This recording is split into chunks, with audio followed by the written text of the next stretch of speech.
Chapter 3: Those Who Oppose. As our group of adventurers enters the small village of Fellton in the region of Telinku, they are now recovering from the previous encounter they had in the Cratera Jungle Temple. It is here that they meet a fellow goblin, a carpenter, and a lovely bard, both of which decide to accompany our main party as the group now heads east. Departing the village of Fellton, on the road between Fellton and Lumbur Town being the ruling city of the region of Telinku, our party is jumped by yet another group of ravenous bandits. These bandits, however, are much stronger than the first. Led by a sorcerer named Denwelia, a group of 5 individuals attack our party, and fortunately, our group of newly founded adventurers are far outmatched. They barely escape with their lives. They learn that the bandit group is specifically looking for something our party has on them. But what is it? As our party recovers from this fight, the goblin carpenter and the bard move forward, leaving our party abandoned in the woods, with slightly burned clothes, limited rations, and a severely damaged cart. Our party must struggle to make the rest of the journey on foot.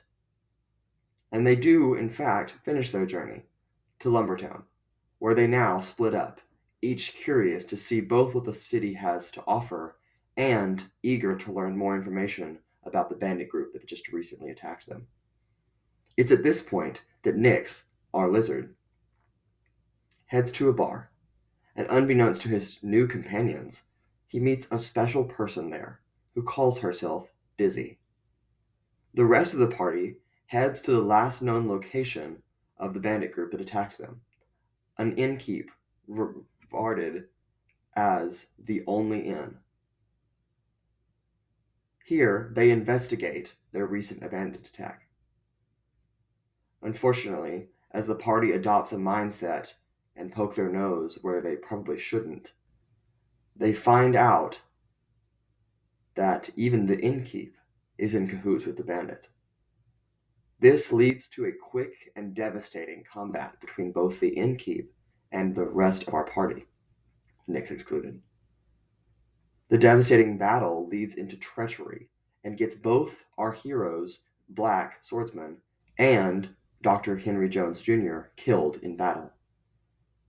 Lycree, however, the goddess of dreams and rest that our party is now employed by, offers them both a return to life at a major expense. Our hero, Black, agrees to these terms, returning to life and on the material plane. But Dr. Henry Jones Jr. accepts his fate as is and perishes tragically, frozen to death in the middle of the innkeep. The party then must narrowly escape the town, as, while the innkeep was defeated, someone who is obviously much more powerful than the innkeep or the party sends a meteor swarm to crash down upon Lumbur Town. The party flees the city, and no doubt this meteor swarm in relation to the bandits that besieged them prior, they do flee. Theon, as required by law and by his moral guidance, volunteers to stay behind in Lumbur Town and help the people that were hurt or harmed by this attack, and to help the city rebuild. It is now that our party, suffering from the devastating loss of Dr. Henry Jones Jr., and from the now leaving Theon to stay behind, must head northeast towards the capital city of Bupilasu. It is on this travel, after a long, silent night of camping, that our group meets a new adventurer who joins them. His name is Flint, a gunslinger fighter for hire, and a man who is vowing to defend the poor.